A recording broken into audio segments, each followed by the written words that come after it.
Hello everyone, welcome you all in EduGrown classes. Myself Roshni Gautam, your business study teacher. बच्चों हम chapter 10 कर रहे थे that is internal trade. आपका chapter 10 internal trade है, वो हम कर रहे थे. पार्ट 1 हमने कर लिया था, पार्ट 2 आज आपका है. हमने पार्ट 1 में बच्चों क्या किया, हमने इंटरनल ट्रेड किया, उसके साथ डेफिनेशंस करी थी. ओके कि इंटरनल ट्रेड एक्सटर्नल ट्रेड में क्या डिफरेंस है, या डिपार्टमेंटल और मल्टी स्टेज में क्या डिफरेंस है. ओके देन हमने और भी सारे डिफरेंस किया. तो अगर आपने उस वीडियो को वॉच नहीं किया है तो पहले उसे जाके देखिए, देन आप इस पे आइएगा तो आपको एक सीक्वेंस में सब कुछ समझ आएगा. एज आई टोल्ड यू कि हमारे वीडियो में आपको ये बेनिफिट मिलेगा कि हम पिक्चर्स कंसेप्ट के साथ पिक्चर्स को भी दिखाते हैं, ताकि जो कंसेप्ट है उसको हम विजुअलाइज कर सकें. तो जो चीज़ हम विजुअलाइज करते हैं बच्चों, और जो हम पिक्चर्स के साथ पढ़ते हैं, तो उसका बेनिफिट ये होता है कि आपको long term, life long term उसे याद रहता है, उस कंसेप्ट को आप नहीं भूलोगे. तो हमारे क्लास में आपको ये मिलेगा. सो बच्चों हमारे चैनल पे आप नए हैं तो हमारे चैनल को सब्सक्राइब कर दीजिए, बेल आइकन दबा दीजिए, ताकि जो भी वीडियो हमारे चैनल पे आए और भी सब्जेक्ट्स के आए तो आपके पास नोटिफिकेशन आ जाए. ओके स्टूडेंट्स, तो चलिए आज हम सेकंड पार्ट पे मूव करते हैं. हमने पार्ट 1 कंप्लीट कर लिया. ओके सेकंड पार्ट में हम रिटेल ट्रेडर के बारे में पढ़ेंगे. पार्ट 1 में हमने डिफरेंस किया था बहुत सारे कंसेप्ट, और उसके साथ हमने क्या कंसेप्ट के साथ इंटरनल ट्रेड क्या होता है, उसके इम्पोर्टेंस क्या है, एंड देन होलसेलर कौन कौन से सर्विसेज प्रोवाइड कराता है, हमने पार्ट 1 में कंप्लीट कर लिया. ओके सो बच्चों आज हमारा जो टॉपिक है वो है रिटेल ट्रेडर. ओके आपके जो टर्म 2 में आएगा सिलेबस, बहुत सारे रिडक्शंस हैं, तो मैं वही कराऊंगी जो आपके सिलेबस में मेंशन है. बहुत सारे आपके कट ऑफ हो गया है.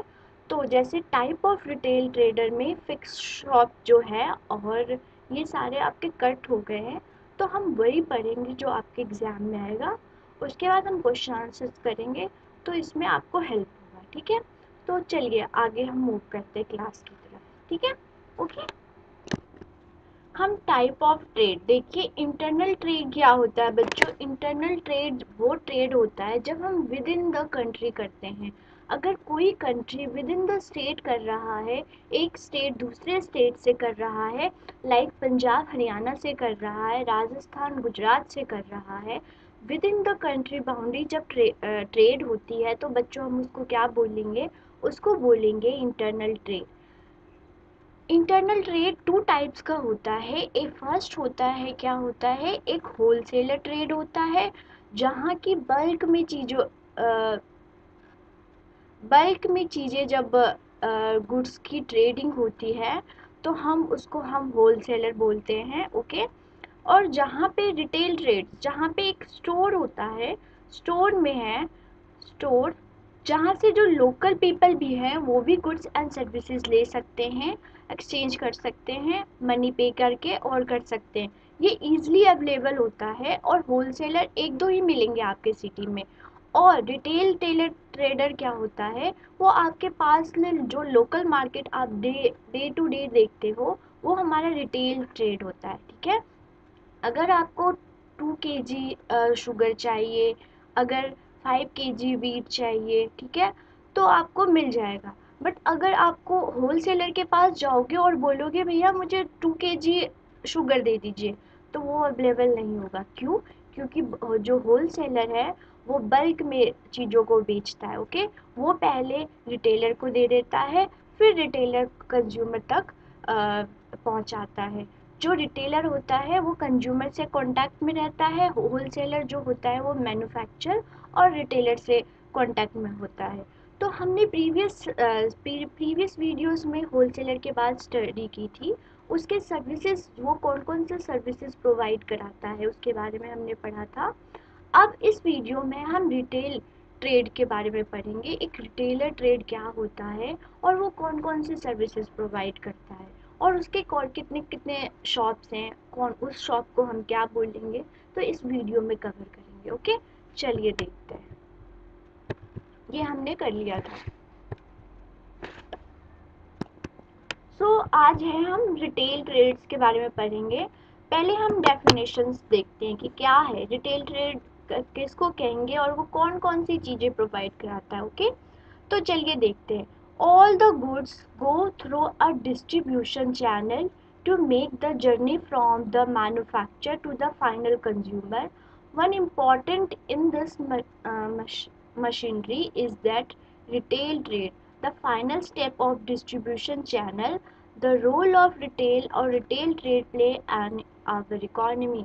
देखिए, हमने प्रीवियस चैप्टर में, प्रीवियस वीडियो में एक मैंने आपको डिस्ट्रीब्यूशन चैनल बताया था, एक प्रोडक्ट चैनल बताया था। ओके, वो चैनल में क्या था बच्चों कि एक जो गुड है वो रॉ मटेरियल से सप्लाई होता है, सप्लायर सप्लाई करता है, किसके पास करता है, मैन्युफैक्चर के पास करता है। फिर मैन्युफैक्चर उस गुड्स को तैयार करके फिर होलसेलर को देता है। होलसेलर को हम डिस्ट्रीब्यूटर भी बोलते हैं, और वो जो डिस्ट्रीब्यूटर या होलसेलर वो रिटेलर के पास वो सामान को बेचता है और देता है। तो जो रिटेलर है वो फाइनल कंज्यूमर के पास रिटेलर का रोल है। ठीक है, तो इकोनॉमी में रिटेलर का जो रोल है, उसकी जो एक्टिविटी है बच्चों, वो बहुत इम्पॉर्टेंट है। हमारे इकोनॉमी में रिटेलर का बहुत इम्पॉर्टेंट है।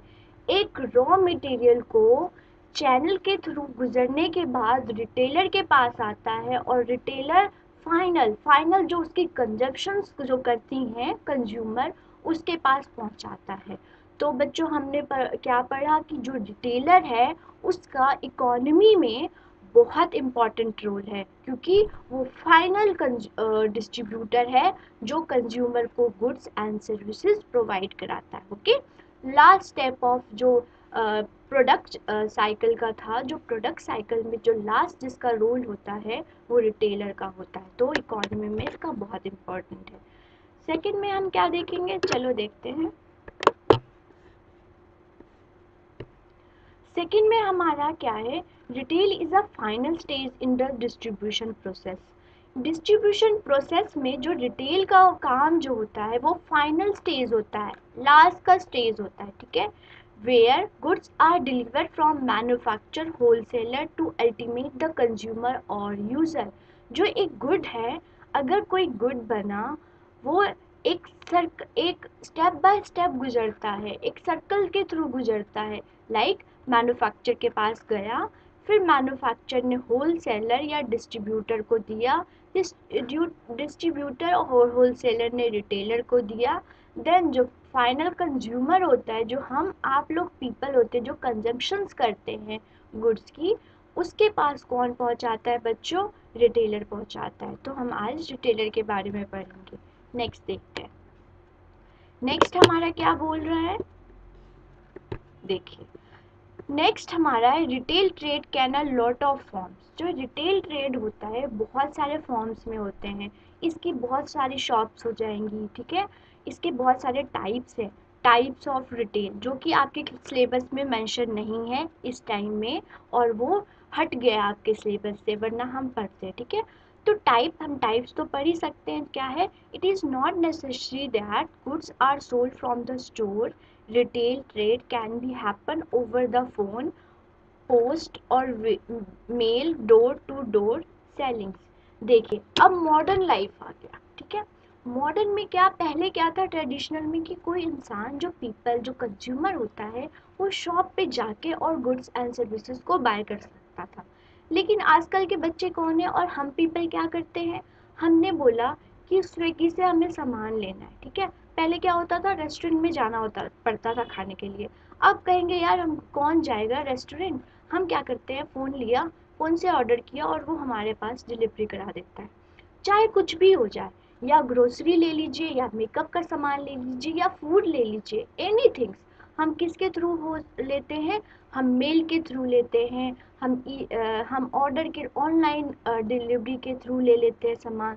तो ज़रूरी नहीं है कि जो रिटेलर है वो शॉप ही हो। ठीक है, हम शॉप पे जाके ही ले, हम रिटेल शॉप से डायरेक्ट डिलीवरी करा सकते हैं। ठीक है, तो इस पॉइंट में ये बोल रहा है।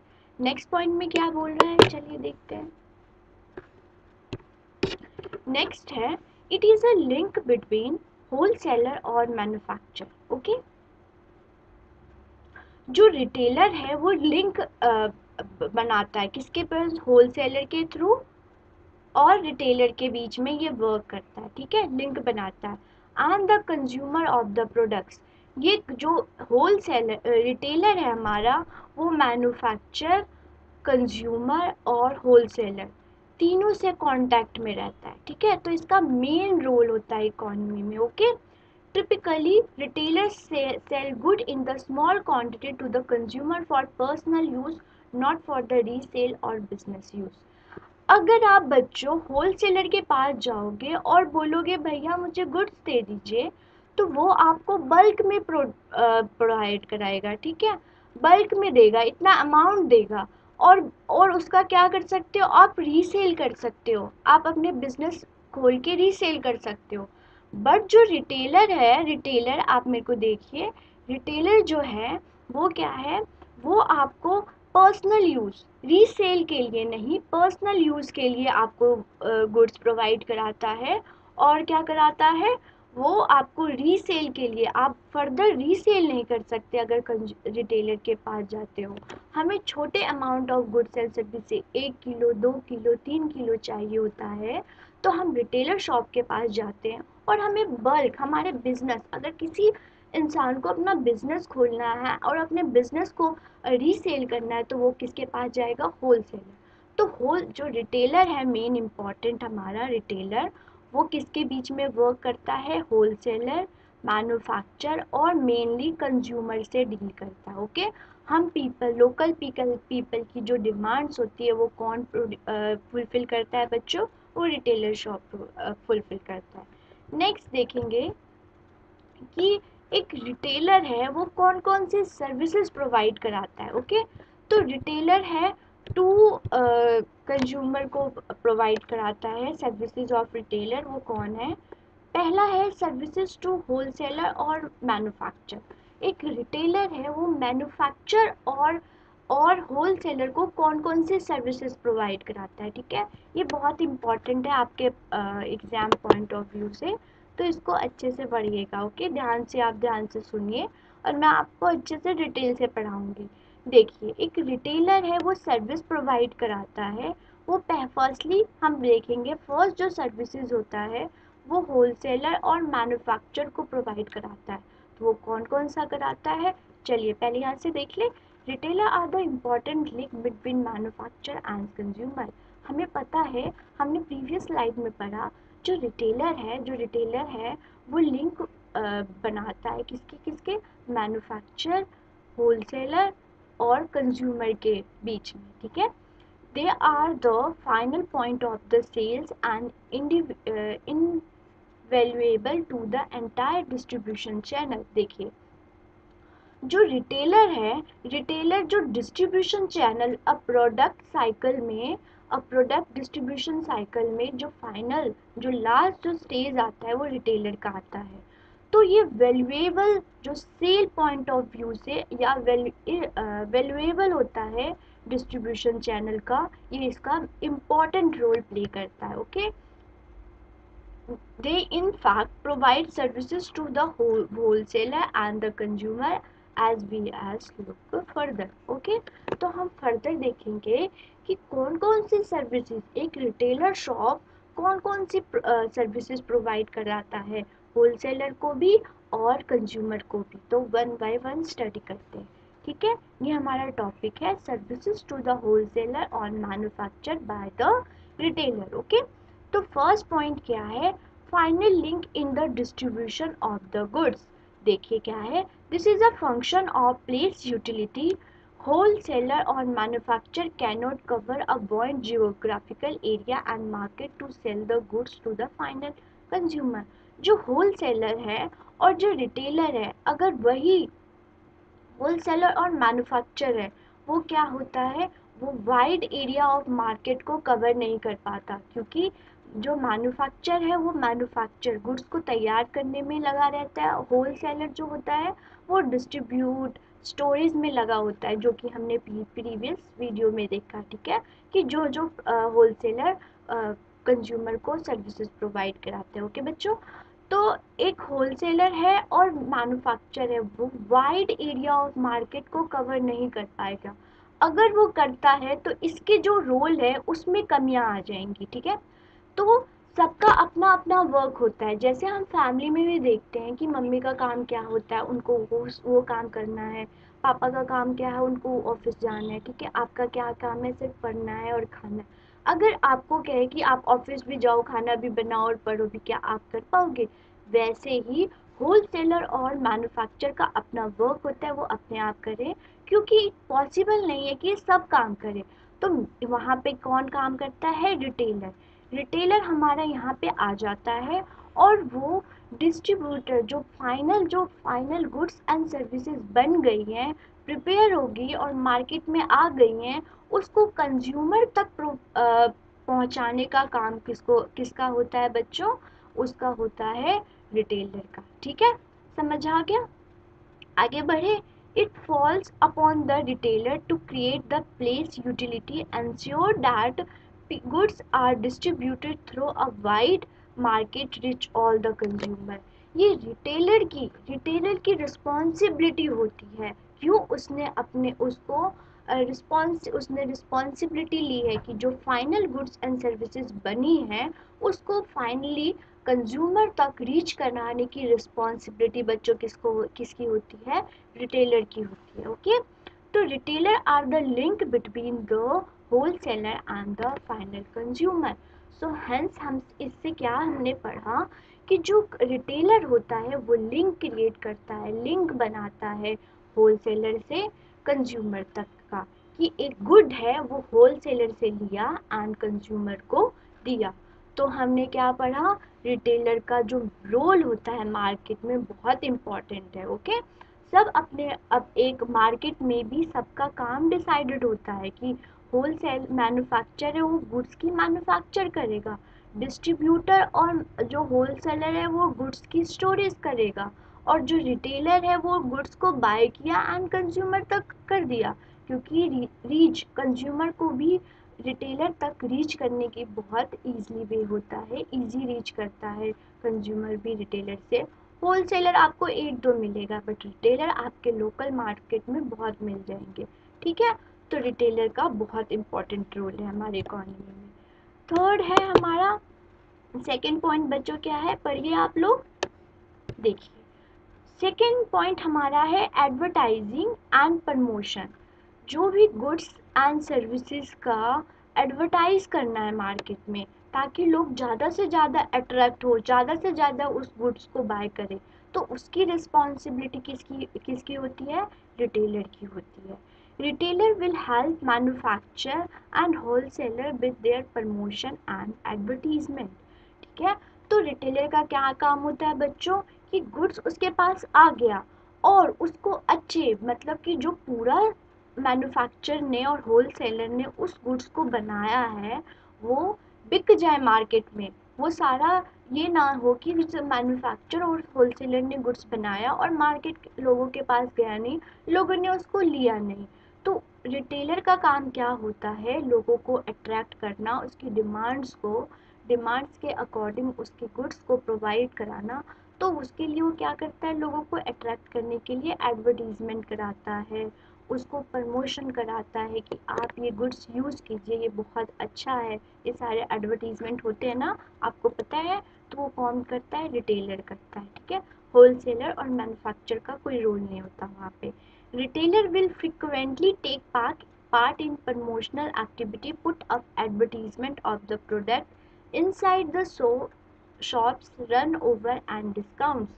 तो एडवर्टीजमेंट करने के लिए रिटेलर क्या करता है? उस पर डिस्काउंट दे देता है, या उस गुड्स को बढ़ा चढ़ा के एडवर्टीजमेंट कराता है एक्टर और एक्ट्रेस से, ताकि लोग उसके बैंडवैगन बने, ठीक है, कि अरे दीपिका पादुकोण तो ये शॉप्स यूज़ करती है, मैं भी करूँगी तो मैं भी उसकी तरह सुंदर बन जाऊँगी।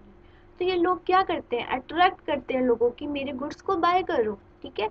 तो किसके किसके थ्रू करेगा? एडवर्टीजमेंट कराएगा एक्टर और एक्ट्रेस से, उस पर डिस्काउंट देगा, बाय 2 गेट 1 फ्री, ये सारे ऑफर्स देखते हैं ना, ऑफर्स प्रोवाइड कराएगा, ठीक है। तो ये सब क्या किसका काम होता है बच्चों, रिटेलर का होता है। तो ये सर्विसेज कौन प्रोवाइड करा रहा है, रिटेलर टू कंज्यूमर, मतलब जो भी है होलसेलर और मैन्युफैक्चर का जो गुड बना है उसको फाइनल कंज्यूमर तक पहुंचाने का काम रिटेलर करता है। और किसके थ्रू करता है, उस गुड्स को प्रमोट करके और एडवर्टीजमेंट करके। समझ आया। नेक्स्ट देखते हैं। नेक्स्ट आता है personalise selling efforts. Personalise selling efforts क्या होता है बच्चों, चलिए देखते हैं, चलिए पढ़े। ओके, तो देखिए, they are the certain goods that required personal selling. This are the not standardise goods that cannot just be picked up the slaves, but the manufacturer is not there to sell the product. That responsibility fall on the retailer. देखिए, कोई भी goods बना, ठीक है, goods बना तो जो manufacture है वो कंज्यूमर तक पहुंचाने का काम उसका नहीं होता है। वो किस पे फॉल करता है, वो रिटेलर पे फॉल करता है। कैसे, they are personal selling techniques to realise the sale. Take a example, selling the shoes which play a required a personal touch from the retailers. तो पर्सनल यूज़ के लिए, अब मैं कोई भी गुड्स बाय करना चाहती हूँ अपने यूज़ के लिए, not for the further resale, resale के लिए नहीं यूज़ करना चाहती, पर्सनल यूज़ करना चाहिए। तो मैं एक लूँगी, 2 लूँगी या 3 ले लूँगी, 10 तो नहीं बाय करूँगी।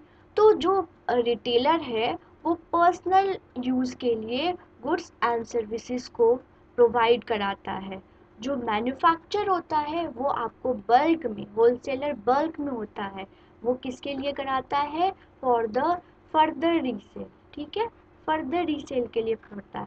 तो रिटेलर का क्या काम होता है बच्चों, रिटेलर का काम होता है कि लोगों की जो पर्सनल नीड है, पर्सनल रिक्वायरमेंट है, पर्सनल डिमांड है, उसको फुलफिल रिटेलर करता है। तो हम ये पॉइंट समझ गए। Permit the economics of scale. मैंने आपको बताया था इकोनॉमीज ऑफ स्केल क्या होता है, मैंने प्रीवियस वीडियो में आपको समझाया था। अगर आपको नहीं समझ आया तो आप मेरी प्रीवियस वीडियो को वॉच कीजिए और उसके बाद कमेंट सेक्शन में आके लिखिए कि आपको इकोनॉमीज ऑफ स्केल्स में क्या समझ आया, ठीक है। Permit the economies of scale. A manufacturer can produce goods in bulk. जो मैन्युफैक्चर होता है वो गुड्स बल्क में प्रोड्यूस कराता है। Wholesaler can buy goods in the bulk because retailer perform the function of breaking up to the bulk. Wholesaler भी उस goods को बाय करता है बल्क में डिस्ट्रीब्यूट करने के लिए। उसका फर्दर डिस्ट्रीब्यूशन, फर्दर ब्रेक करने का काम किसका होता है, उसका काम होता है रिटेलर का। ओके बच्चों, समझ आ रहा है आप लोगों को। Although the buy in bulk themselves and they sell in smaller sometimes individual unit। जो रिटेलर होता है वो बल्क का सामान छोटे छोटे टुकड़ों में और पर्सनल यूज़ के, जो अगर इंडिविजुअल नीड्स को फुलफिल करता है वो कौन करता है, वो करता है retailer. This allow the producer even the wholesaler to economies of scale. देखिए, कोई गुड्स बल्क में था, ठीक है, बल्क में किसने मैन्युफैक्चर और होलसेलर ने बनाया, ठीक है, उसको फर्दर लोगों के पास सेल करने की रिस्पॉन्सिबिलिटी किसकी होती है बच्चों, रिटेलर की होती है। तो रिटेलर ने इस बल्क का सामान छोटे छोटे टुकड़ों में करके लोगों के पास पहुंचा दिया। तो इससे क्या हुआ, जो गुड्स बना वो बिक गया, तो डिमांड एंड सप्लाई हो गया और उसकी जो प्राइस थी गुड्स की वो आ गया। तो जितना उसका रेवेन्यू लगा था, उसका जितना एक्सपेंडिचर लगा उसकी रेवेन्यू आ गई। तो इससे क्या हुआ, इकोनॉमीज ऑफ स्केल हुआ। क्यों, क्योंकि जब हमने एक्सपेंडिचर लगाया और हमारे इक्वल टू रेवेन्यू आ गया, तो जब उसके पास रेवेन्यू आया तो वो फर्दर इन्वेस्टमेंट करेगा करेगा देन ये फिर से उसके पास रेवेन्यू आएगी, वो फर्दर फिर इन्वेस्टमेंट करेगा। तो इससे क्या हो रहा है बच्चों, इकोनॉमीज ऑफ स्केल जनरेट हो रही है, ठीक है।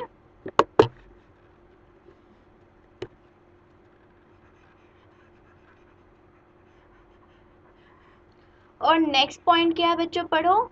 Source of market information. जो रिटेलर होता है वो जो मार्केट में जो भी कंडीशंस चल रही हैं, जो मार्केट में इंफॉर्मेशन है कि लोगों की डिमांड क्या है, लोगों का ट्रेंड्स क्या चल रहा है, लोग क्या प्रेफरेंस ज़्यादा करेंगे, उस चीज़ का मैन्युफैक्चर करो, वो सब क्या पहुंचाता है, वो रिटेलर पहुंचाता है। Retailer are the only one in direct contact with final consumer on a daily basis.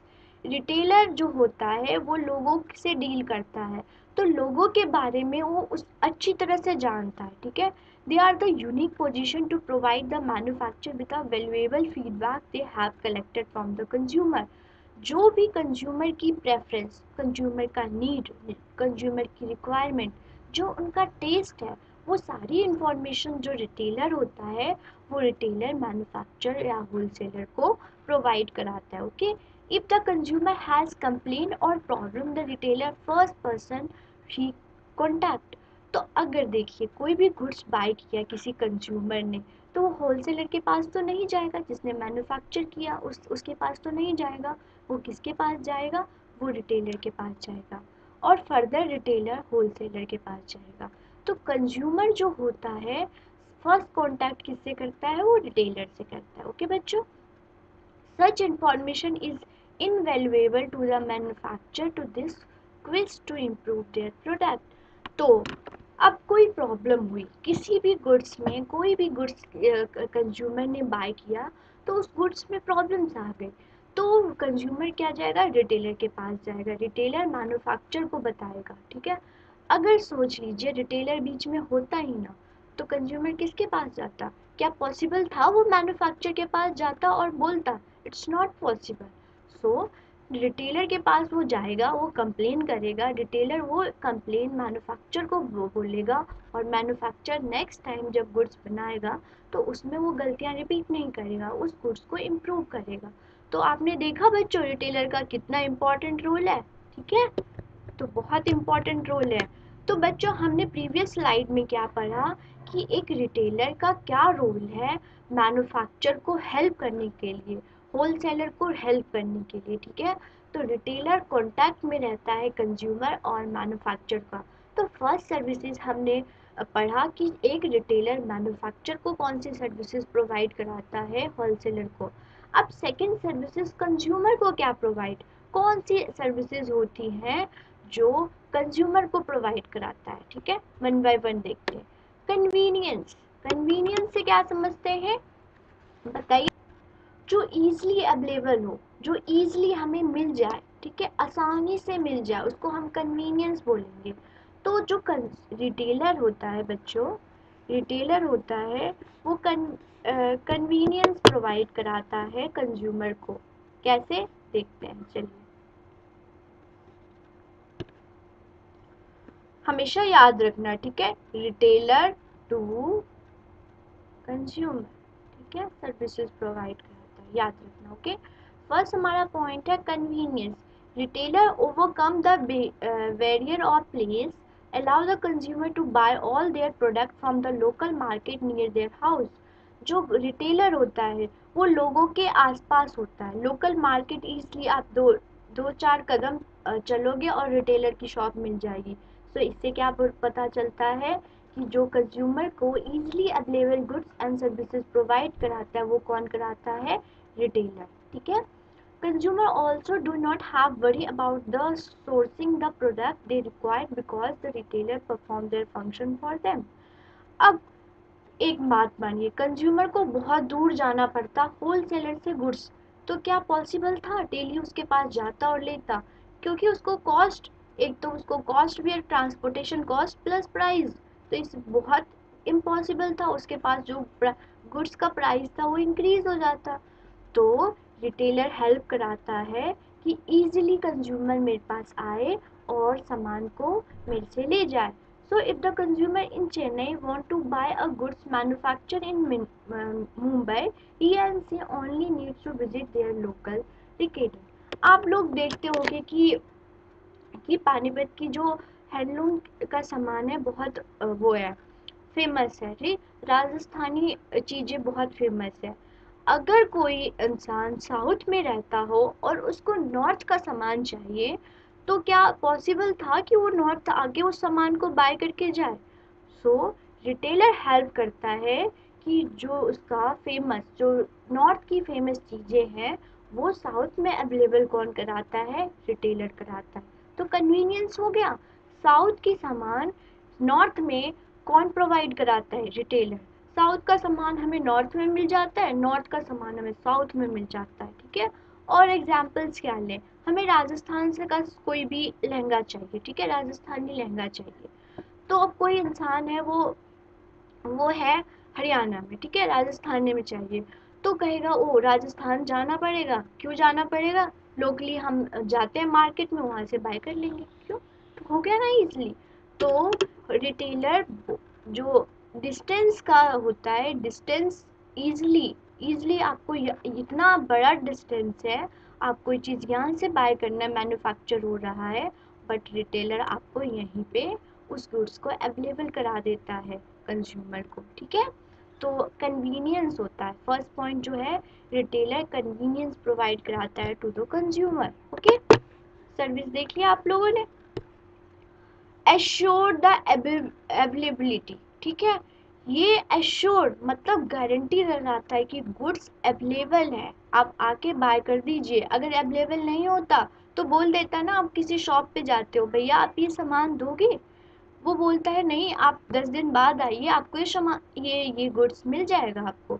तो अवेलेबल करवा रहा है ना रिटेलर, तो इसमें भी कंज्यूमर को अवेलेबल कौन करा रहा है बच्चों? रिटेलर करा रहा है, ठीक है। A consumer also does not have to bother with buying the goods in bulk.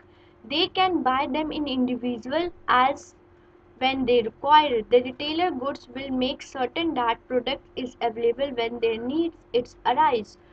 There is no worry about the storage, warehousing, so for the consumer.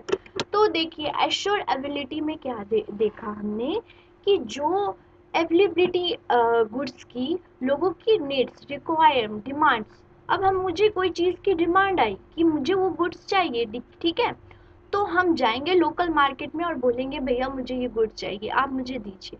तो बोलेगा 10 दिन बाद आइए, आपको मिल जाएगा। सो गुड्स की अवेलेबिलिटी मार्केट में लाने के लिए और लोगों के नीड और रिक्वायरमेंट, डिमांड के अकॉर्डिंग उस गुड्स को मार्केट में अवेलेबल कराना, इसका भी रोल कौन कर रहा है बच्चों? रिटेलर कर रहा है, ठीक है। अब देखिए वैरायटी, ठीक है।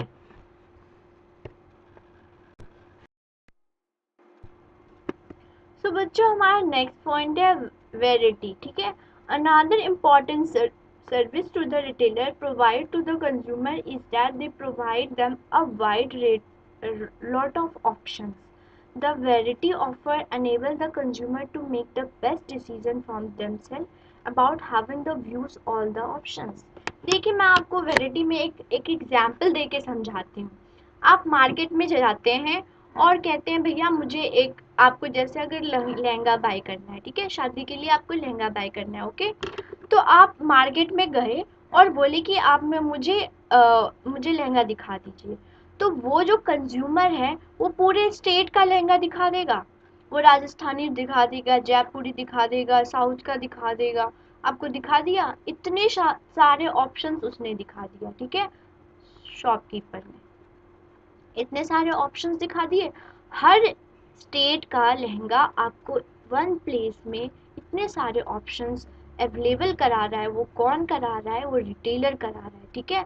वो पॉसिबल नहीं था कि आप हर स्टेट में जाए और उस लहंगा को बाय करें, नॉट पॉसिबल, क्योंकि आपको इतना चार्जेस लग जाता। तो रिटेलर का काम क्या है? हर स्टेट से उसने बाय किया और कंज्यूमर तक पहुंचाया। आपके पास इतने सारे ऑप्शंस हैं, आप एक को चूज करो और उसको अपनी डिमांड्स को फुलफिल करो। तो wide variety of options available करा रहा है, और वो कौन करा रहा है बच्चों? रिटेलर करा रहा है, ओके। नेक्स्ट हमारा है after sale service. After sale service भी उसको हमारे पास एक ऑप्शंस होता है, वो कैसे? चलिए देखते हैं, करें। Certain product at time required some installment, demonstration or any such after a sell service. It usually fall upon the retailer to provide such service to the consumer.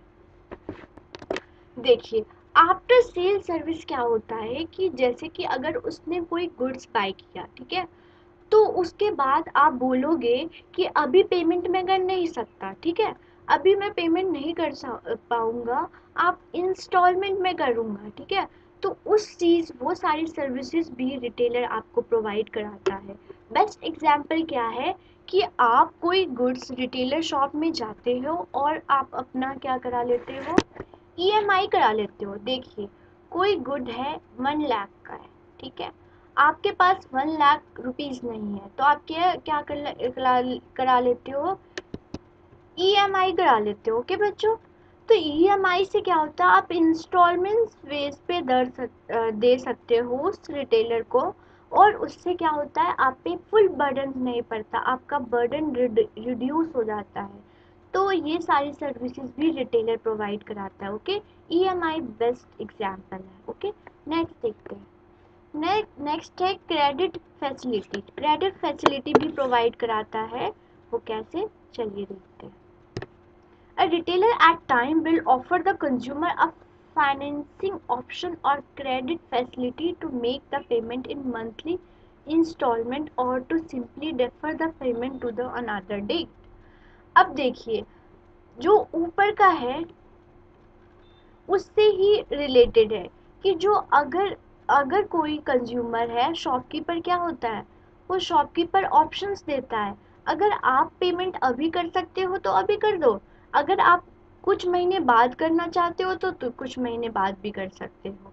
तो ये सारी ऑप्शंस कौन प्रोवाइड कर रहा है बच्चों, रिटेलर प्रोवाइड करा रहा है। ओके, तो हमने सर्विसेज में पढ़, सो बच्चों हमने एक जो रिटेलर है वो कंज्यूमर को कौन कौन सी सर्विसेज प्रोवाइड कराता है, कन्वीनियंस, कि जो गुड्स है वो इजीली अवेलेबल हो मार्केट में और लोगों को दूर जाके उस गुड्स को सर्विसेज को बाय करना ना पड़े, वो सारी कन्वीनियंस की फैसिलिटी कौन प्रोवाइड कराता है, वो रिटेलर कंज्यूमर को प्रोवाइड कराते हैं। ओके, और गुड्स मार्केट में वो जो लोगों की डिमांड के अकॉर्डिंग जो गुड्स एंड सर्विसेज अवेलेबल हो, कि जैसे ही लोगों को डिमांड करे वो गुड्स मार्केट में अवेलेबल हो, वो सारी भी कौन कराता है, वो रिटेलर कराता है। ठीक है, और रिटेलर क्या ऑप्शन देता है, लोगों के पास बहुत सारे ऑप्शंस देता है ताकि आप में इसमें से बेस्ट ऑप्शन चूज कर सको।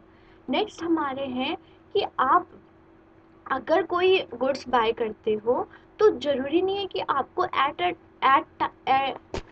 कि आपको तुरंत पेमेंट करनी है। ठीक है, at the time of buying आपको उस दौरान ही पेमेंट करनी है। आप फ्यूचर डेट पे भी कर सकते हो।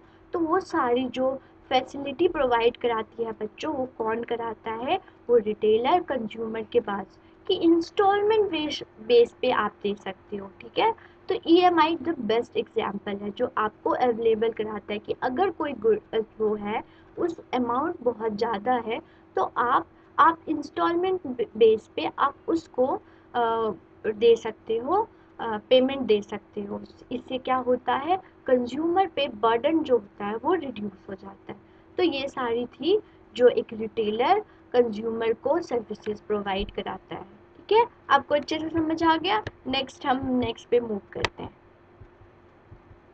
देखिए, जो ये स्क्रीन पे शो हो रहा है, ये स्क्रीन पे है कि type of the retailer, but इसमें आपके जो पेपर में है वो कौन कौन से आएगा, आपका जो सिलेबस में है ये नहीं आएगा। ठीक है, फिक्स शॉप मार्केट भी नहीं आएगा। ठीक है, इसके बस ये पूछ सकते हैं कि फिक्स जो शॉप है वो क्या है।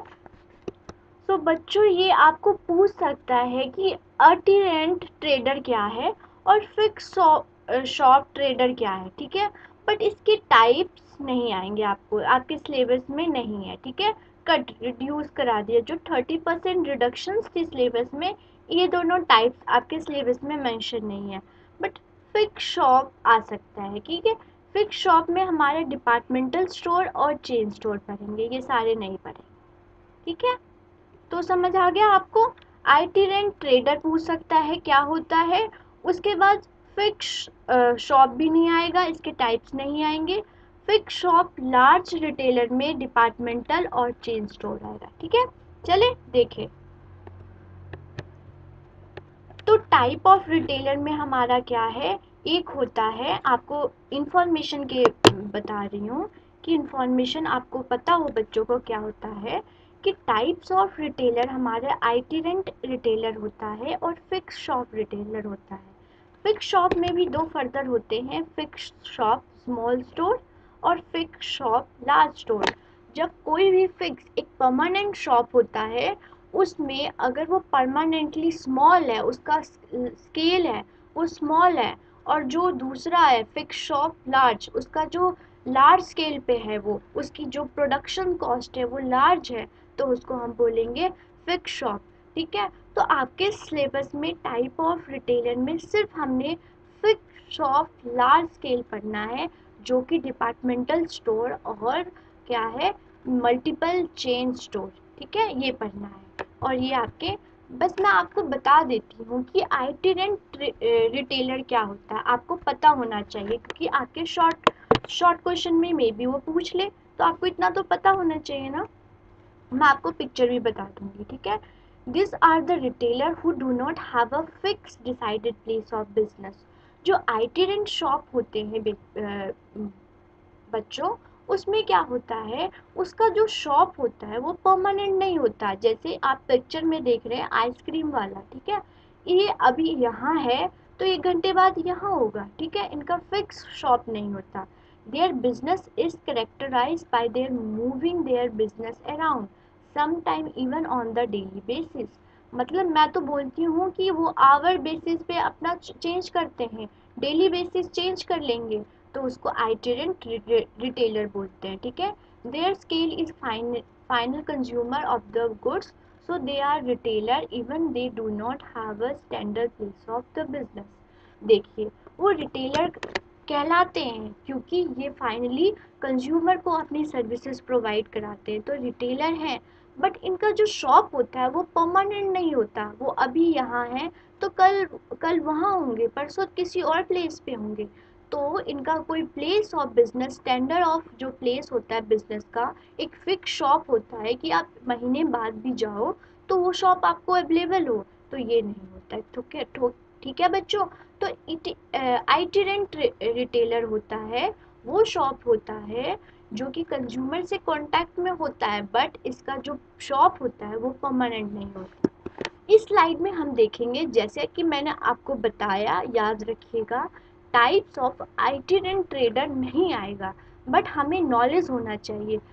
वो शॉर्ट फॉर्म में पूछ सकते हैं, शॉर्ट क्वेश्चन में पूछ सकते हैं कि टाइप्स ऑफ आइटिरेंट ट्रेडर रिटेलर बताइए, तो आपको नॉलेज के लिए मैं बता रही हूँ। ठीक है, कि नॉलेज में क्या है। देखिए, एक होता है जो शॉप होते हैं, देखिए एक होता है पेडलर और हॉकर्स, जो मतलब एक इसके पास रिक्शा होता है, जो भी है उसको लेके वो यहाँ यहाँ यहाँ लोगों के घर घर जाके, या फिर मार्केट में कभी यहाँ है कभी वहाँ है, मतलब हर आवर वो अपना प्लेस चेंज कर रहा है, उसको पेडलर कहते हैं और हॉकर कहते हैं। ठीक है, चीप जैक क्या है, चीप जैक क्या है, इसका परमानेंट शॉप तो होता है, बट एक स्टैंडर्डाइज शॉप होता है ना, कि स्टैंडर्ड हो, अच्छी बिल्डिंग हो, ठीक है, उस शॉप की, वो नहीं होती इनका। जैसे कि हमने दिल्ली में शास्त्री मार्केट सुना है, तो वो मार्केट होता है चीप जैक, जिनका आपने देखा होगा, हरिद्वार जाते होगे तो वहाँ पे शॉप्स बहुत मिलेंगे, तो वो शॉप्स क्या हैं, वो चीप जैक शॉप बोलते हैं उसको। ठीक है, मार्केट ट्रेडर क्या होता है, जैसे कि आप अगर कोई सब्जी मंडी जाते हो, वहाँ पे उनका ये होता है कि उस जगह पे आपको महीने तक मिल जाएंगे, लेकिन सेकेंड मंथ आप जाओगे तो वो नहीं मिलेंगे। तो जो स्ट्रीट पे अपनी रेडी लगाते हैं या स्ट्रीट पे अपनी शॉप लगाते हैं, उसको मार्केट ट्रेडर बोलते हैं। ओके बच्चों, नेक्स्ट है 4 है स्ट्रीट ट्रेडर। स्ट्रीट ट्रेडर क्या होते हैं, ये भी स्ट्रीट पे लगाते हैं, ये देख रहे हो आप, ये सारे शॉप्स, इसको भी हम बोलते हैं स्ट्रीट ट्रेडर। इसका डिफरेंस भी हम करेंगे, एक मार्केट ट्रेडर और स्ट्रीट ट्रेडर में क्या डिफरेंस है। ठीक है, ये है आपका टाइप्स ऑफ आइटिरेंट ट्रेडर। ओके, तो जो कि आपके सिलेबस में नहीं आएगा, बट नॉलेज के लिए मैंने आपको बताया।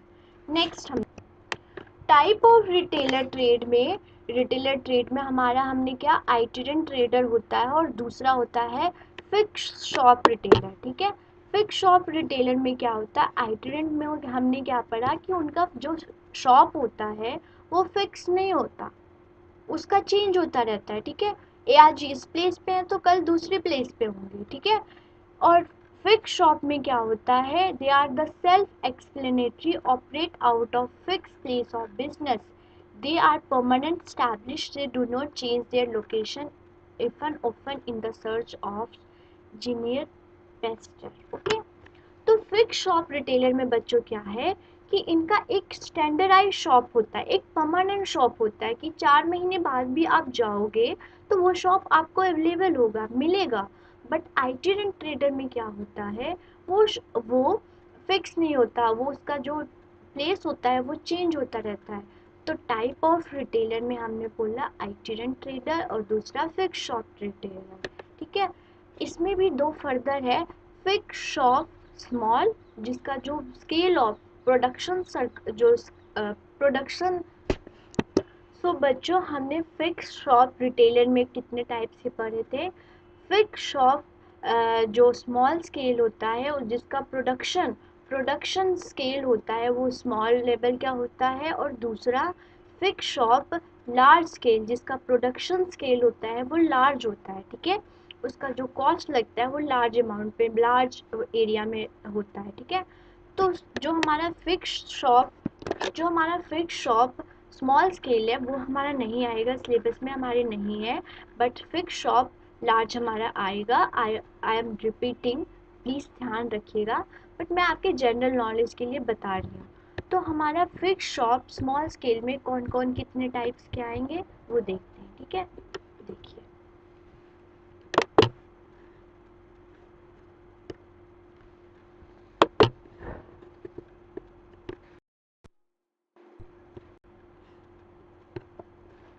तो बच्चों ये हमारा है फिक्स शॉप जो स्मॉल स्केल पे वर्क करता है। ठीक है, ये एग्जाम पे नहीं है, आई एम रिपीटिंग। ठीक है, फर्स्ट जो उसका टाइप होता है वो होता है जनरल स्टोर। तो जनरल स्टोर से आप लोग ज़्यादा अवेयर होंगे। लोकल मार्केट में जो सारे प्रोडक्ट्स आपको एक जनरल स्टोर में जहाँ पे आप ग्रोसरी का सामान खरीदते हो उसको हम क्या बोलते हैं, जनरल स्टोर। आपको हर जगह हर लोगों ने इस शॉप से सारे अवेयर होंगे। नेक्स्ट हमारा है स्पेशलिटी स्टोर। स्पेशलिटी स्टोर में मैंने डिफरेंस में आपको फर्स्ट पार्ट में बताया था कि एक कोई शॉप होता है, शॉप में अगर कोई एक एक वैरायटी ऑफ गुड्स मिल रही है, लाइक अगर मेन का मिल रहा है वहाँ पे क्लोथ्स, तो मेन का ही मिलेगा, आपको वुमेन का नहीं मिलेगा। तो वो क्या होता है, स्पेशलिटी स्टोर। आप यहाँ पे देख रहे हो जो भी चीज़ें हैं, मेन की शर्ट्स हैं, पैंट हैं, तो सारा कुछ क्या है, मेन का है। तो एक एक जो जनरल स्पेशलिटी स्टोर में एक वैरायटी ऑफ गुड्स मिलेंगी, अगर मेन की मिल रही हैं तो वुमेन की और चिल्ड्रन की नहीं मिलेगी। जो भी वैरायटी ऑफ गुड्स वो क्लॉथ होंगी वो सिर्फ मेन की होंगी, तो उसको क्या बोलते हैं बच्चों, speciality store. Okay, second hand goods क्या होती हैं, वो मार्केट होता है जहाँ पे सेकेंड गुड्स स्टोर होता है। जैसे कि अगर कोई गुड यूज्ड है, यूज्ड गुड्स को रीसेल कर रहा है तो वो सेकेंड हैंड गुड बोला जाता है, और उसका भी एक मार्केट होता है। ठीक है, बेस्ट एग्जाम्पल है कि OLX, आप लोगों ने सुना है ना कि अगर आप ऐड भी आता है कि OLX पर बेच दो, तो आप लोगों ने सुना होगा कि OLX पे बेच दो, ऐड भी आती है। तो OLX है वो कौन सा वेबसाइट है जहाँ पे सेकेंड हैंड गुड्स बिकती हैं, सेल और रीसेल होती हैं। ओके, ठीक है, स्ट्रीट स्टॉक होकर इनका परमानेंट शॉप तो होता है, लेकिन एक परमानेंट स्टैंडर्डाइज शॉप होती है ना कि बिल्डिंग हो गया, वो नहीं होता है। ठीक है, जैसे कि आपके फ्रूट्स मार्केट हो गए, फ्रूट मार्केट हर हर सिटी में लगती है, उनका परमानेंट शॉप होता है, बट वो उसको स्ट्रीट शॉप बोलेंगे। बट इनका प्लेस तो सेम होता है, लेकिन स्टैंडर्डाइज जो एक परमानेंट अच्छी बिल्डिंग हो वैसा शॉप नहीं होता। ठीक है बच्चों, ठीक है, ये type of fix small fix shop small scale हो गया, ठीक है। और लार्ज स्केल में हम पढ़ेंगे, ये आपके कुछ नहीं आएगा, तो आप लोगों ने नहीं पढ़ना, ठीक है। नेक्स्ट हमारा है फिक्स शॉप लार्ज रिटेलर। वो स्मॉल रिटेलर हमने पढ़ा, जो कि मैंने आपको जनरल नॉलेज में बताया। सॉरी मैं रिपीट कर रही हूँ, रिपीट इसलिए कर रही हूँ कि आप उसमें कंफ्यूज ना हो जाओ, ठीक है। अगर आपको सिलेबस डिस्कशन करना है तो मिनी सिलेबस भी डिस्कस कर रखा है, उसको जाके भी वॉच कर सकते हैं आप लोग, ठीक है। तो फिक्स शॉप रिटेलर का ही, फिक्स शॉप में रिटेलर का जो टाइप था, एक स्मॉल स्केल था और एक लार्ज रिटेलर था। तो हम जो लार्ज रिटेलर है उसके बारे में हम पढ़ते हैं और ये आपके एग्जाम में आएगा, ठीक है। तो इसके भी दो टाइप हैं फिक्स शॉप लार्ज रिटेलर में। एक होता है चेन स्टोर और मल्टीपल स्टोर, और दूसरा क्या होता है बच्चों, डिपार्टमेंटल स्टोर। चलिए डिपार्टमेंटल स्टोर पढ़ते हैं, ठीक है। डिपार्टमेंटल स्टोर क्या होता है, is a huge store that sell a wide range of product divided into distinct department with the goal of meeting almost every consumer demand under the one roof। आप mall लगा लीजिए। बच्चों fix shop में क्या होता है, fix shop में एक लार्ज शॉप रिटेलर होता है, उसमें आपके बहुत सारे टाइप होता है। बट आपके एग्जाम में सिलेबस में दो टाइप मेंशन है। First is departmental store and second is multiple, जिसको दूसरे नाम से चेन स्टोर भी बोलते हैं। ओके स्टूडेंट्स, देन हम वन बाय वन पढ़ते हैं और ये बहुत इंपॉर्टेंट है आपके एग्जाम पॉइंट ऑफ व्यू से। ओके चलिए देखते हैं। तो फर्स्ट हम डिपार्टमेंटल स्टोर पढ़ेंगे, देन हम अगले फिक्स शॉप और चेन स्टोर, जो हमारा लास्ट टॉपिक होगा। तो डिपार्टमेंटल स्टोर क्या है, is a huge store that sell a wide range of product divided into a distinct department with the goal of meeting the almost every consumer demand under a one roof। एक देखिए exam ले लीजिए कि example mall ले लीजिए, ठीक है। एक मॉल में आप जाते हो तो वहाँ आपको ग्रोसरी का सामान, फ्रूट्स का सामान, क्लोथ सब कुछ मिल रहा है, तो उसको लार्ज स्केल में, लार्ज शॉप है, लार्ज शॉप में आपको हर हर वेराइटी ऑफ गुड्स मिल रही है, तो उसको हम क्या बोलेंगे, डिपार्टमेंटल स्टोर। एक वन रूफ में डिफरेंट वेराइटी ऑफ गुड्स आपको मिल रही हैं, तो बच्चों हम उसको क्या बोलेंगे, उसको बोलेंगे डिपार्टमेंटल स्टोर, ठीक है। ये क्या है, divided into several department each of which focus on a single type of products, ठीक है। बहुत टाइप ऑफ, बहुत सारे ऑप्शंस अवेलेबल होते हैं उसमें। शॉप जैसे क्या हो गया, Shopper Stop, Lifestyle are the example of departmental store. देखिए ये सारे ब्रांड्स के हो गए, ज़ारा का हो गया, ऋतु कुमार, ये सारे जो भी हैं आपके ब्रांड्स के नाम, तो इन सारे जो भी शॉप है वो कौन से हैं बच्चों, डिपार्टमेंटल स्टोर है। अब हम देखेंगे, ये देखिए एक और है, आपके आपके क्वेश्चंस भी पूछ सकता है, इसको क्वेश्चन में भी मैंने मेंशन किया है कि एक ऑर्गेनाइजेशन ऑफ अ होल क्या होता है, ऑर्गेनाइजेशन में क्या क्या होती है, ठीक है। ऊपर होता है बोर्ड ऑफ डायरेक्टर, पढ़ लीजिए, आपको एक जरूरी नहीं है कि हम सिलेबस से ही लिमिटेड रहें, हमारे पास वाइड वैरायटी, हमारे पास बहुत सारे बच्चे, जितना आप इंफॉर्मेशन ले सकते हो किसी भी टीचर से ले लीजिए, क्योंकि नॉलेज कभी बेकार नहीं जाती, ठीक है। तो मैंने सोचा आपको ये भी पढ़ा दूँ। तो एक ऑर्गेनाइजेशन में कितने क्या क्या होता है वो देख लीजिए, ठीक है। फर्स्ट होता है बोर्ड ऑफ डायरेक्टर, फिर नीचे हम उसके नीचे आ जाते हैं मैनेजिंग डायरेक्टर, फिर क्या होता है एडमिनिस्ट्रेटिव सेक्शन, फिर होता है कैश सेक्शन, कैश सेक्शन होता है, ओके। दूसरा, तीसरा हमारा क्या होता है प्लानिंग एंड एग्जीक्यूशन सेक्शन, ठीक है। तो तीसरा, फर्स्ट हमारा एडमिनिस्ट्रेटिव हो गया, कैश सेक्शन हो गया, फिर प्लानिंग जो प्लान करता है, और एग्जीक्यूशन जो प्लान्स को इम्प्लीमेंट करता है, ओके। फर्दर अकाउंट्स होंगे, ये सारे फर्दर्स आपको एक बार स्क्रीनशॉट ले लीजिए और पढ़ लीजिएगा, ठीक है। ये भी इम्पॉर्टेंट है, क्वेश्चंस आपके पूछ सकते हैं। और एक ऑर्गेनाइजेशन ऑफ होल ट्रेड में क्या क्या होता है, ओके। हम इसको क्वेश्चंस में भी कवर करेंगे। ओके बच्चों, चलो हम टॉपिक पे मूव करते हैं। तो फर्स्टली हमारे स्क्रीन पे क्या आ रहा है, important feature of such departmental store. Departmental store की फीचर्स क्या है, वन बाय वन स्टडी करते हैं, ठीक है। फर्स्ट फीचर क्या है बच्चों, they are generally located in heavily polluted area, populated area in the heart of the city, provide them with heavy footfall. देखिए ये कहाँ सिचुएटेड होता है, जहाँ पे पॉपुलेशंस ज़्यादा हैं, क्योंकि ज़्यादा पॉपुलेशन होंगी, डिमांड ज़्यादा होंगी, और ये सिटी के बीच में पाया जाता है, ठीक है। फर्स्ट पॉइंट हो गया। सेकंड पॉइंट है, departmental store provide all the necessary facility to ease shopping experience of value customer, this include restroom, parking, velvet etc।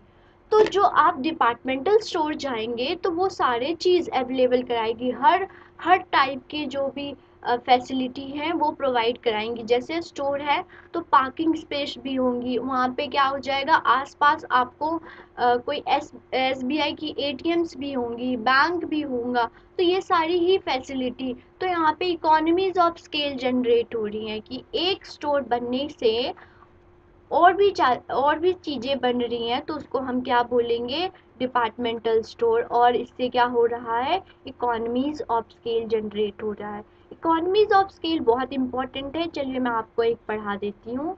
देखिए अगर कोई एक शॉप बना, उसके साथ साथ और भी चीज़ें बनी, तो लार्ज स्केल ऑफ प्रोडक्शन हो रहा है, तो यहाँ पे जो एवरेज कॉस्ट होता है वो कम हो रहा है।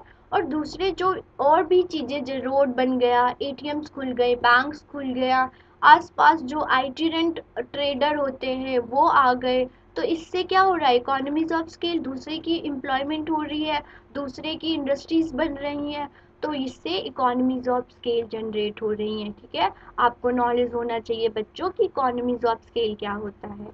तो डिपार्टमेंटल स्टोर से इकोनॉमीज ऑफ स्केल जनरेट हो रही है, ठीक है।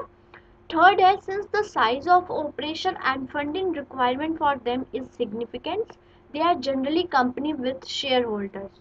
जो डिपार्टमेंटल स्टोर्स होते हैं ना, वो 3-4 लोगों अपने शेयर्स, मतलब अपने जो भी फंड्स हैं उसको शेयर करके एक साथ इकट्ठा करके और इस शॉप को बनाते हैं, ठीक है।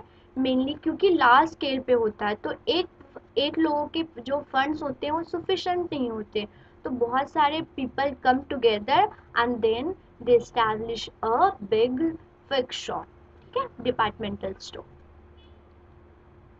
फोर्थ हमारा क्या है, most departmental store actually combine the function of retailing warehouses, eliminating the middle man from the process. तो जब जब वो डिपार्टमेंटल स्टोर लार्ज स्केल पे हो गया, तो उससे उससे क्या होगा, आप देखिए यहाँ पे सब कुछ मिल रहा है, यहाँ पे दूध दही सब कुछ मिल रहा है। यहाँ पे आगे जाएंगे तो ग्रोसरी का सामान, मेकअप का सामान, आप जानते होंगे 24/7 में चली जाइए, उस शॉप में आपको सब कुछ मिल जाएगा, ठीक है। तो वो क्या है, डिपार्टमेंटल स्टोर। तो मेनली ये क्या होता है, जब इतने बड़े लार्ज स्केल पे प्रोडक्शन हो रही है, लार्ज स्केल पे स्टोर है, तो वो क्या करते हैं, वेयर हाउसेस भी, मतलब अपना वेयर हाउसेस खोल देते हैं, अपने ट्रांसपोर्टेशन एक जो ट्रक होता है वो बाय कर लेते हैं। तो मिडल मैन इससे क्या होता है, एलिमिनेट हो जाता है, उसका कोई रोल नहीं होता। तो ये भी इकोनॉमीज ऑफ स्केल जनरेट हो रही हैं। फिफ्थ पॉइंट क्या है बच्चों, देखते हैं।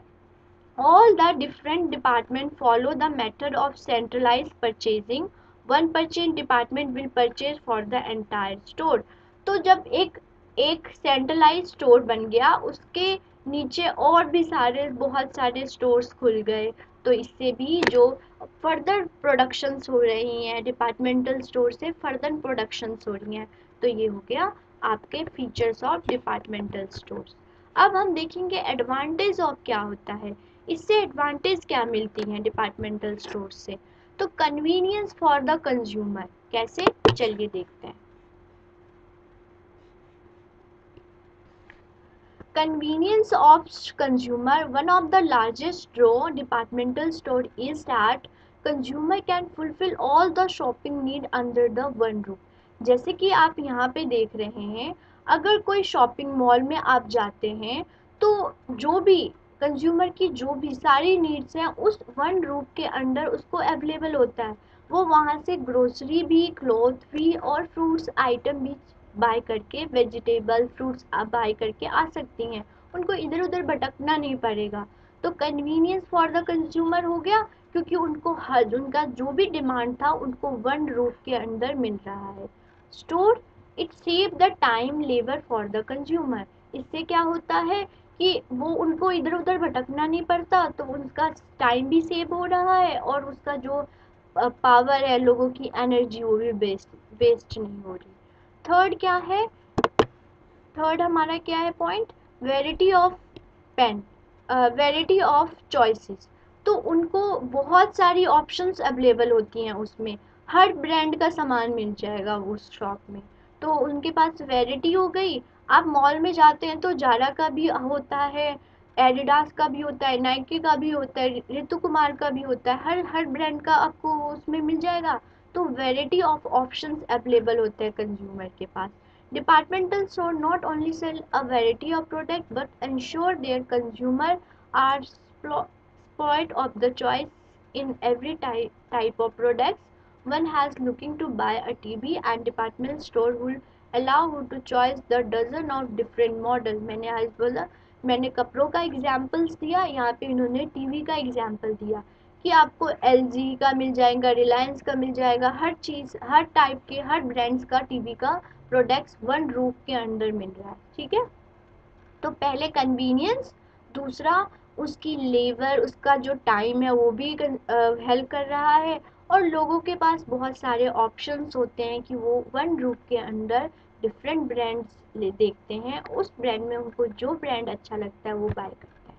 ठीक है, इकोनॉमीज ऑफ स्केल, ये तो मैंने आपको पहले ही बताया कि ये बहुत बहुत इम्पॉर्टेंट टर्म है बच्चों, शॉर्ट क्वेश्चंस में भी पूछ सकते हैं वो। ठीक है, तो याद रखिएगा। देखिए मैं आपको फिर से समझाती हूँ। अगर कोई एक शॉप, वो शॉप खुली, ठीक है, लार्ज स्केल शॉप खुल गई, उसके आगे एटीएम्स खुल गए, उसके आगे रोड बन गया, उसके आगे कार वॉशिंग, पार्किंग, सब कुछ हो गया, तो क्या हो रहा है? ये इकोनॉमीज ऑफ स्केल जनरेट हो रही हैं, लार्ज स्केल ऑफ प्रोडक्शन हो रहा है। इससे क्या होता है? जो एवरेज कॉस्ट होता है वो रिड्यूस हो जाता है। ठीक है, departmental store are run on huge scale so they can enjoy all benefit of the large scale। सारे बेनिफिट करा रहे इस स्टोर के बनने से, ये सारे भी यहाँ पे उन्होंने खोल दिया, तो इन शॉप की भी डिमांड्स इंक्रीज हो रही हैं, तो इनकी भी प्रोडक्शंस इंक्रीज हो रही हैं। इससे क्या हो रहा है? Large scale of production, large scale जहाँ पे होता है वहाँ जो एवरेज कॉस्ट होता है वो रिड्यूस हो जाता है। ठीक है, दे अवाम lower overall the cost and increase their profit, और इनसे इंक्रीज प्रॉफिट जो होता है वो इंक्रीज हो जाता है। तो ये देखते ये एडवांटेज था। प्रमोशंस, प्रमोशंस हेल्प करता है, जो डिपार्टमेंटल स्टोर है वो प्रमोशन में भी हेल्प करता है। Store financial capability to run their very own option and advertisement. तो जो ये डिपार्टमेंटल स्टोर है वो क्या करता है? वो अपनी शॉप्स की एडवर्टीजमेंट करता है, प्रमोशंस करता है। जैसे आप लोग सुनते हैं या फिर आपके न्यूज़पेपर में पैम्पलेट आता है कि आज इस डेट से इस डेट तक आपका इस मॉल में सेल लगी है, तो आपके उसमें आपको 20% का डिस्काउंट मिलेगा। All at every grocery item आपको 20% मिलेगा। अगर टू बाय करते हैं तो वन फ्री मिलेगा। तो ये सारे ऑप्शंस देते हैं ना, डिपार्टमेंटल स्टोर्स देते हैं। तो इससे क्या हो रहा है बच्चों? इससे क्या हो रहा है? उनकी प्रमोशन भी हो रही है और दूसरा वो एडवर्टीजमेंट कर रहे हैं। ठीक है, तो उससे भी जनरेट हो रही है, उससे भी प्रोडक्शंस हो रही हैं। तो ओवरऑल आपने क्या देखा? डिपार्टमेंटल स्टोर से ओवरऑल प्रोडक्शंस इंक्रीज हो रही है। ठीक है, नेक्स्ट देखते हैं। आप देखते हैं कि डिसएडवांटेज क्या है। ठीक है, किसी भी चीज़ की अगर एडवांटेज होती हैं तो डिसएडवांटेज भी होता है। तो चलते हैं देखते हैं, ये भी देख लेते हैं कि डिसएडवांटेज क्या क्या होता है डिपार्टमेंटल स्टोर्स की। One by one slowly slowly पढ़ेंगे। ठीक है, this store not only sell the goods, they provide their consumer with special services, and so the operating cost of departmental store tend to be high। they cannot offer any discount or offer the price themselves, out of them it come to the lower income consumer. अब देखिए, लोग क्या कहते हैं कि जिनका जो income है, कम इनकम लोग होते हैं, इनकम वाले पीपल, वो भी ये सारे ऑफर्स, डिस्काउंट्स को देख के चले जाते हैं। इससे क्या होता है कि लेस इनकम वाले पीपल इन सब से अट्रैक्ट हो जाते हैं, और मेनली वो क्या करते हैं, गुड्स में वो डिस्काउंट नहीं देते, उसको कहीं ना कहीं से वो उस गुड्स का प्राइस जोड़ ही लेते हैं। वो सिर्फ लोगों को गुमराह करने के लिए, लोगों को अट्रैक्ट करने के लिए वो ऑफर्स दिया जाता है। जैसे आपने क्या सुना होगा कि 99 1 रुपीज, देखिए 100 सुनने में और 99 सुनने में आपको फर्क लग रहा है ना, तो 99 को करके वो लोगों को अट्रैक्ट करते हैं। तो मेनली वो लोगों का, उनका एम क्या होता है, लोगों को अट्रैक्ट करना और लोगों को गुमराह करना, और वो सारे कॉस्ट, ये जो आपको ऑफर्स देते हैं वो सारे कॉस्ट वो प्रोडक्ट में जोड़ ही लेते हैं, ठीक है। और दूसरा, अगर कोई कंज्यूमर आता है तो गुड्स बाय करता है, उसके साथ वो सर्विसेज भी ऐड कर देते हैं, तो इससे क्या हुआ, प्राइस इंक्रीज हो जाता है, तो कंज्यूमर की इसमें मतलब बेनिफिट नहीं होता, ठीक है। सेकंड है लैक ऑफ पर्सनल अटेंशन। जो जो डिपार्टमेंटल स्टोर होते हैं वो पर्सनली अटेंड नहीं करते हैं। आप जाओगे, उसमें जाके शॉप में खरीद लोगे जो भी चीज़ है। अब देखो, एक चीज़ और भी होता है कि हम जाते हैं, ये भी खरीद लेते हैं, जो हमारे नीड का नहीं होता उसको भी हम खरीद लेते हैं मॉल में जाके। तो ये भी क्या हुआ, लोगों की इनकम इस चीज़ में जा रही है और फर्दर इन्वेस्टमेंट कर रहे हैं, लेकिन लोग अट्रैक्ट होके और भी चीज़ें बाय कर रही हैं। अब पर्सनल अटेंशन से क्या है, due to their large scale of operations, search size of their story, it may not be possible to provide each and every consumer with personal attention and assistance while shopping। देखिए, large scale होता है, mall में आप जाएंगे खुद से ले लेंगे, तो आपको उस, अगर कोई गुड्स के बारे में नॉलेज लेना है, तो वो लोग उनके पास इतना टाइम नहीं होता कि वो उस गुड्स को आपको डिटेल में समझाएं, ठीक है। तो इससे क्या, लोग लैक ऑफ नॉलेज हो रहा है ना, लैक ऑफ इंफॉर्मेशन हो गया, लैक ऑफ इंफॉर्मेशन हो रहा है, तो वो जो है वो पर्सनल अटेंशन नहीं देते, ये भी डिसएडवांटेज हो गया। Difficult to establish, difficult to establish क्या है कि देखिए, अगर कोई लार्ज है, लार्ज स्केल है, लार्ज स्केल जहाँ आ गया वहाँ पे फंड्स ज़्यादा होंगी, और किसी किसी को, किसी के पास इतना फंड्स नहीं होता, तो वो 4-5 ऐसे लोग मिलके और फिर वो स्टैब्लिश करते हैं लार्ज स्केल से। तो मे बी अगर एक इंसान के साथ कन्फ्लिक्ट हो गया तो प्रॉब्लम आ गई ना, तो ये भी प्रॉब्लम आ जाता है, फिर भी डिफ़िकल्ट टू स्टैब्लिश देख लेते हैं। Their huge financial commitment and also the large retail space, opening departmental store is quite difficult. There are many barriers to entry and loss in the case of failure to, अगर एक में conflict आया तो सारा ये खत्म हो जाएगा। और और देखिए, आपको जो रिटेल शॉप्स हैं, स्मॉल स्केल है, उसको आपके लोकल में 4-5-10 मिल जाएंगे, ठीक है, क्योंकि फंड्स कम मिल लगते हैं तो लोग ओपन कर लेते हैं। अब जो ये लार्ज स्केल होते हैं, लार्ज स्केल में क्या होता है, फंड भी ज़्यादा लगता है, स्पेस भी ज़्यादा होता है, और मैंने ये कॉन्फ्लिक्ट वाला एग्जांपल बताया, ये भी आ जाते हैं, तो ये सारी प्रॉब्लम्स क्रिएट करता है डिपार्टमेंटल स्टोर में। नेक्स्ट जो हमारा टॉपिक है बच्चों, वो है चेन स्टोर है और मल्टीपल स्टोर है। ये भी बहुत इम्पॉर्टेंट है। आपके फिक्स शॉप लार्ज स्केल में जो है, एक डिपार्टमेंटल जो हमने पढ़ लिया, और दूसरा हमारा चेन स्टोर और मल्टीपल स्टोर है, ठीक है। इसके डिफरेंस भी पढ़ेंगे हम। नहीं, मैंने जो पार्ट 1 है उसमें मैंने डिपार्टमेंटल और चेन स्टोर में डिफरेंस बता दिया, आप जाके उसको देख लीजिए, प्लीज़ देख लीजिए, ताकि आपको दूसरों दोनों में क्या डिफरेंस है मेनली आपको समझ आ जाएगा, ठीक है। चलिए इसमें देखते हैं, इसमें क्या है, चेन स्टोर और मल्टीपल। देखिए, थोड़ा सा मैं आपको बता देती हूँ, बट डिटेल में आप जाके उस वीडियो को वॉच कीजिए। मेनली जो डिपार्टमेंटल स्टोर होता है और चेन स्टोर क्या होता है, देखिए, जो चेन डिपार्टमेंटल स्टोर होता है वहाँ पे आपको जो एक एक प्लेस पे टाइप ऑफ गुड्स मिल जाएंगे, ठीक है, बहुत सारे वेराइटी ऑफ गुड्स मिल आ जाएंगे। चेन स्टोर में क्या होता है बच्चों, चेन स्टोर में जो उसका स्केल ऑफ प्रोडक्शन होता है वो स्मॉल होता है, बट उसकी जो ब्रांड होती है लाइक KFC, लाइक सबवे, ठीक है, सबवे आपने सुना होगा, KFC हुआ, उसका जो एक दो शॉप मिल जाएंगे आपके सिटीज में, ठीक है, फिर ये KFC किसका ब्रांड है, ये कहीं और भी मिल जाएगा, बट इनका क्या होता है, इनका लार्ज स्केल हुआ, बट चेन स्टोर का हुआ स्मॉल स्केल हुआ, बस इसका ब्रांड होगा आपको different different city, different different district, different different state में मिल जाएगा, ठीक है। तो मेनली आप समझिए, जो चेन स्टोर होता है, चेन स्टोर में जो उसके प्रोडक्शन स्केल होता है वो स्मॉल होता है, डिपार्टमेंटल स्टोर में जो स्केल ऑफ प्रोडक्शन लार्ज होता है, यहाँ पे आपको एक शॉप मिलेगा, उसमें डिफरेंट वैरायटी ऑफ गुड्स मिल जाएंगे, और वेयर एज चेन स्टोर में क्या होगा, KFC लगा लीजिए, सबवे लगा लीजिए, वो शॉप छोटी होंगी, बट उसका ब्रांड डिफरेंट सिटी में मिल जाएगा, डिफरेंट डिस्ट्रिक्ट में मिल जाएगा, ऐसे होगा। तो ये डिफरेंस था जो कि मैंने छोटे बहुत स्मॉल, लेकिन मैंने फर्स्ट वीडियो में बहुत डिटेल में समझा रखा है, जाके आप देख लीजिए प्लीज, ठीक है। फर्स्ट पॉइंट क्या है बच्चों, a number of shop which comparable appearance have been created in various locations throughout the country, मतलब एक ही ब्रांड का जो है शॉप वो डिफरेंट डिफरेंट लोकेशन में स्टैब्लिश होता है या ओपन होता है, ठीक है।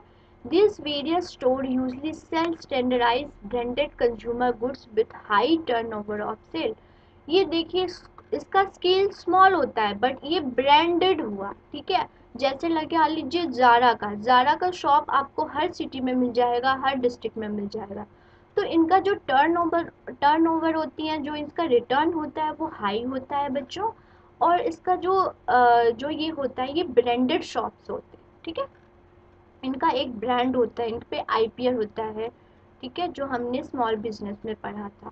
थर्ड क्या है बच्चों, this store are owned by the same company, have the same merchandise as well as same product display, for examples Bata हो गया, आपका एडिडास हो गया। तो जो चेन स्टोर और मल्टीपल स्टोर्स होती हैं बच्चों, ये क्या होता है, इसका एक ब्रांड होता है, एक ऑनर होता है, और वो अपनी ब्रांड का डिस्ट्रीब्यूशन हर स्टेट हर डिस्ट्रिक्ट में किया जाता है। तो आपको समझ आ गया, फिर से मैं एक बार समझाती हूँ कि देखिए, लाइक मैं पहले एडिडास का लेके चलती हूँ, एक एडिडास है, कंपनी है, ठीक है, उसका एक ऑनर है, वो उसने क्या किया, हर डिस्ट्रिक्ट में हर सिटी में हर स्टेट में हर कंट्री में अपना अपना डिस्ट्रीब्यूटर छोड़ दिया, ठीक है, अपना एक शॉप स्टैब्लिश करा लिया, तो इससे एक चेन बन गया, तो इसलिए हम इसको क्या बोलते हैं, चेन और मल्टीपल स्टोर। इनका टर्नओवर भी हाई होता है, और एक ये ब्रांडेड ब्रांडेड शॉप बोला जाता है इसको, ठीक है बच्चों। देखते हैं हम इसके एडवांटेज देख लेते हैं, इसके फीचर्स क्या है, फीचर्स देखते हैं, फिर एडवांटेज डिसएडवांटेज भी देखेंगे, ठीक है।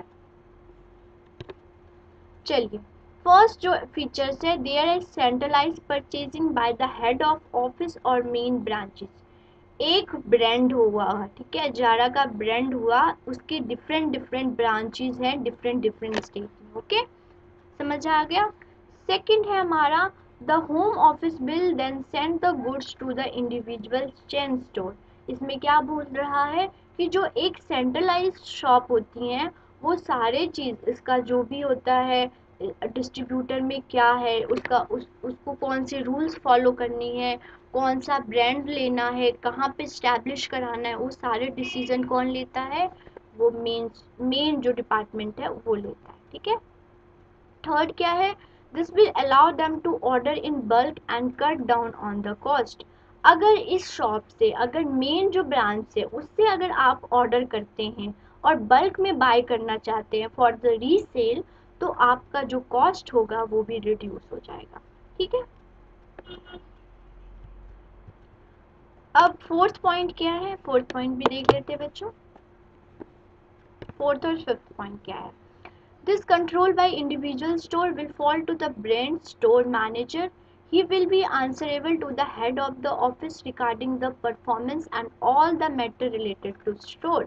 फोर्थ पॉइंट कह रहा है बच्चों कि एक जो मेन ब्रांच होता है उसके डिफरेंट ब्रांड्स होते हैं, डिफरेंट वो होता है, डिस्ट्रीब्यूटर हो गया, ब्रांचेस होंगे, तो वहाँ पे मैनेजर को या स्टोर मैनेजर को ब्रांच में अपॉइंट कर देते हैं, हायर कर लेते हैं, और जो भी वहाँ का जो भी सेल हुआ, कितना परचेज हुआ, कितनी प्रॉफिट्स आई, वो सारा आंसरेबल कौन होगा, स्टोर मैनेजर टू द जो मेन ब्रांच का जो हेड है उसका होगा।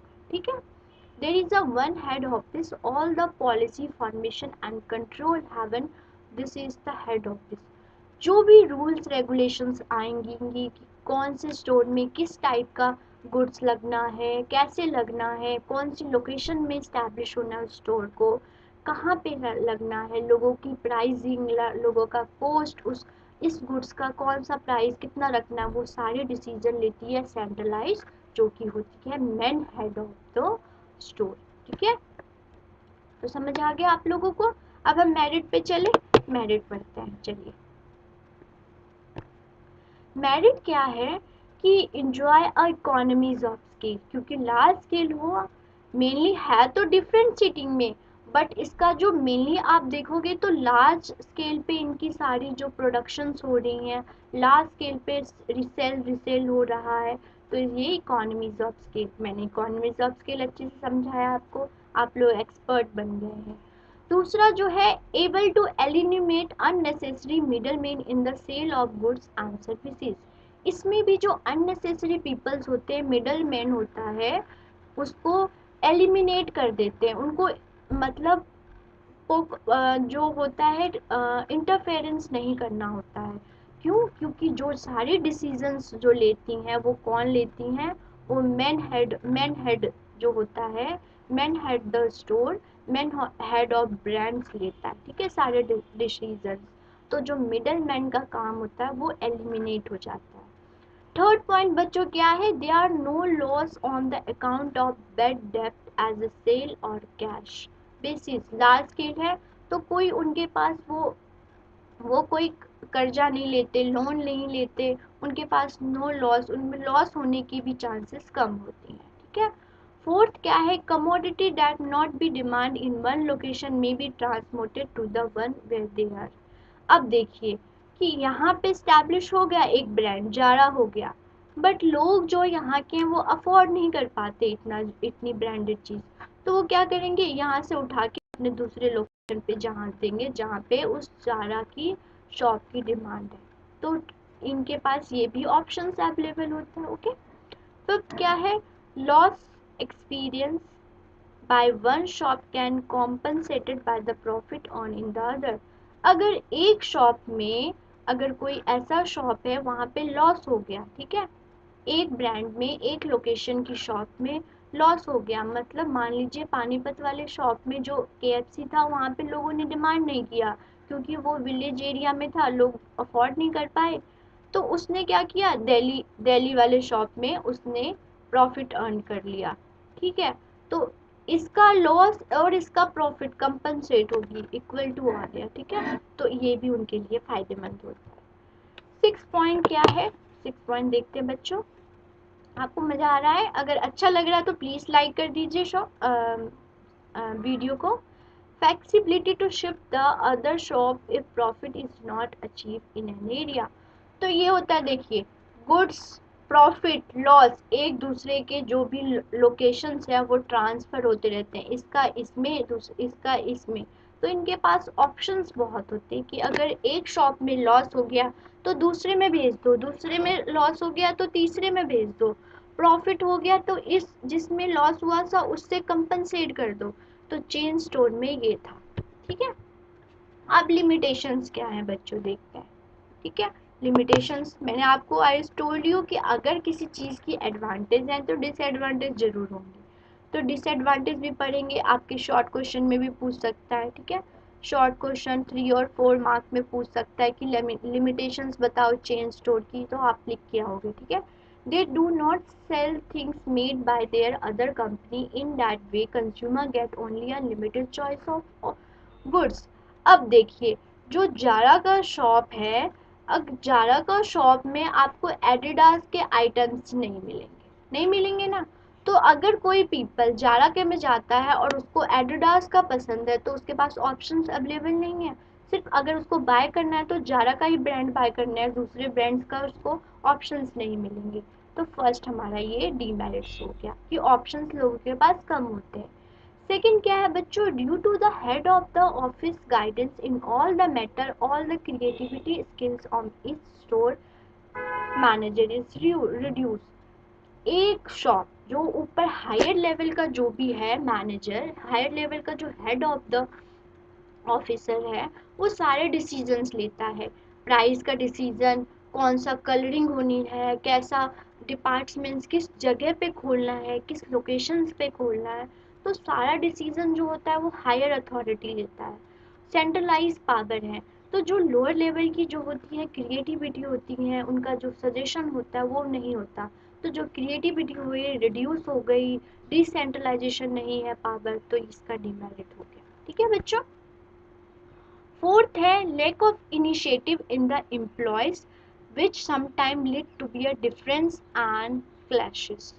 जो एम्प्लॉयज़ का है, एम्प्लॉयज़ की कुछ भी बात मानी नहीं जाती, जो भी डिसीजंस लिया जाता है ऊपर ऊपर हायर अथॉरिटी लिए जाती हैं। तो इसमें क्या होता है, क्लैशेस आ जाती हैं।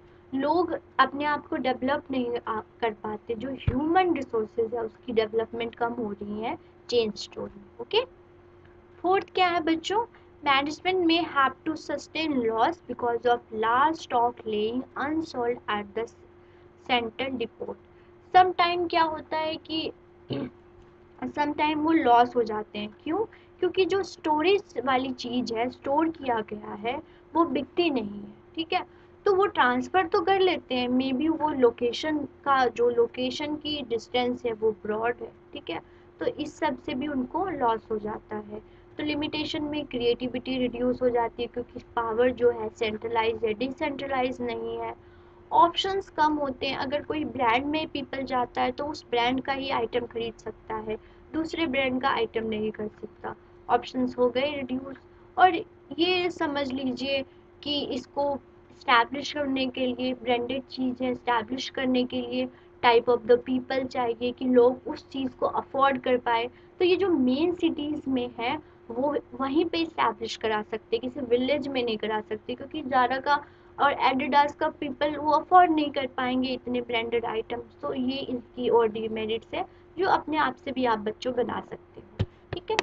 नेक्स्ट, तो इसी के साथ बच्चे हम आज की क्लास एंड करते हैं। ये था आपका इंटरनल ट्रेड।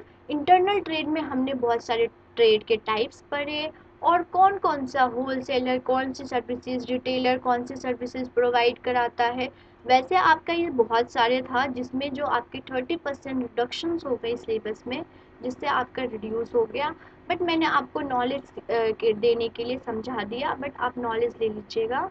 अगर आपको ये पीडीएफ चाहिए या फिर नोट्स चाहिए तो कमेंट सेक्शन में लिख लीजिएगा, हम टेलीग्राम पे आपको प्रोवाइड करा देंगे। ठीक है। वीडियो अच्छा लगा तो लाइक कर दीजिएगा और हमारे चैनल पे आप नए हैं तो सब्सक्राइब कर दीजिएगा और बेल आइकन दबा दीजिएगा। ठीक है।